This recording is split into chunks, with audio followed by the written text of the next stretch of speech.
श्रीमते रामानुजाय नमः। श्री षोडशबाहु नृसिंहाष्टकम्। भूगण्डं वारणाण्डं परवर विरडं डम्बडम्बोरुडम्बं डिं डिं डिं डिं डिडिम्बं दहमभि दहमै जम्ब जम्बैस जम्बैः तुल्यास्तुल्यास्तुल्या तुमधु मधुमहैः कुङ्कुमाङ्गैः गुमाङ्गैः एतत्ते पूर्णयुक्तमकर हगरः पातु मां नारसिंहः।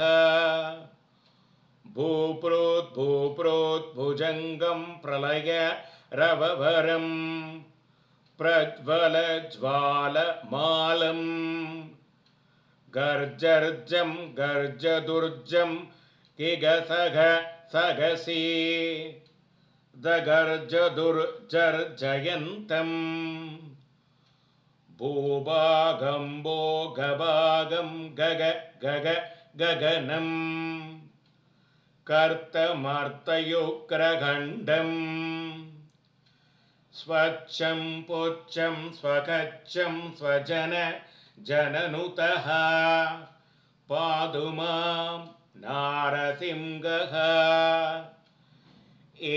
नाप्रं गर्जमानं लघु लघु मकरो बालचन्द्रार्कदंष्ट्रो हेमाम्भोजं सरोजं जड जड जडिलो जाट्यमानस्तुभिः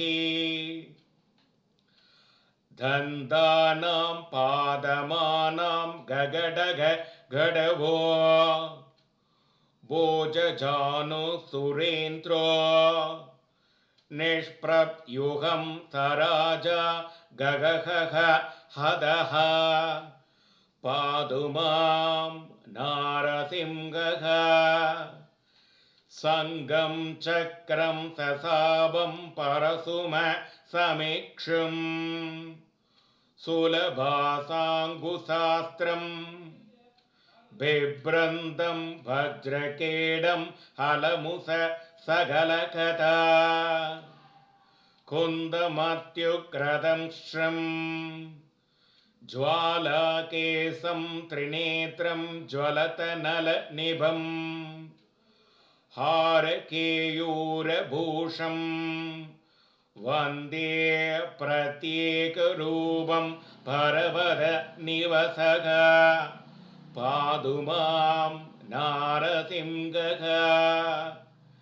पादद्वन्द्वं तरित्रिकटि विपुलतरो मेरुमत्योड्वमूरुं नापीं ब्रह्माण्डसिन्धो हृदयमभिभिवो भूतविद्वत्समेतः दुच्छक्राङ्गं स्वबाहुं कुलिसनखमुखं चन्द्रसूर्याग्निनेत्रम् वक्त्रं वह्निसुवेद्यत्सुरगण विजयः पातु मां नारसिंहः।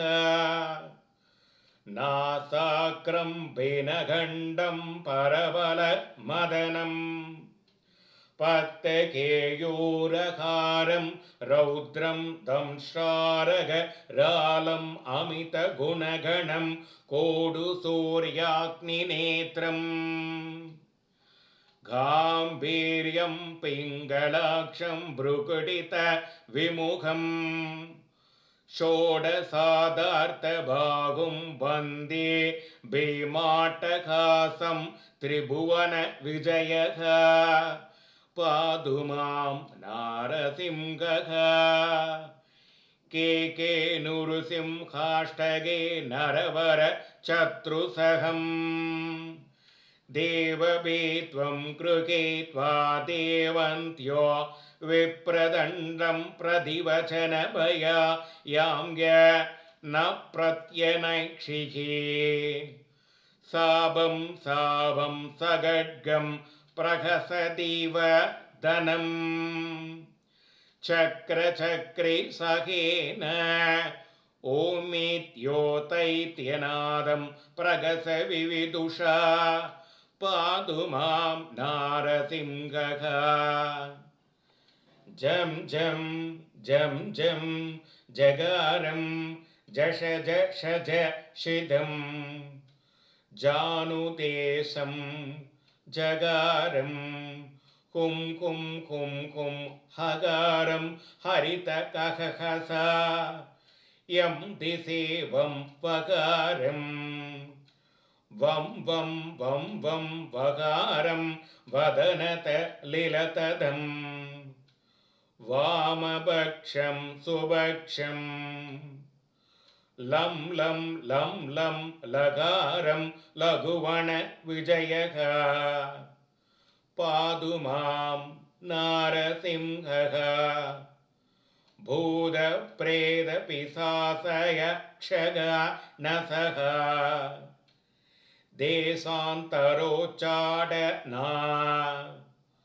सौरव्याधिमगज्वरं भयकरं शत्रुक्षयं निश्चयम् सन्ध्याकाले जपदमष्टकमिदं सत्भक्तिपूर्वातिवेगे प्रहलादेवरवरो वरस्तो जयिता सत्पूजितां बोधये श्रीषोडशबाहुरो नृसिंहाष्टकं समाप्तम्।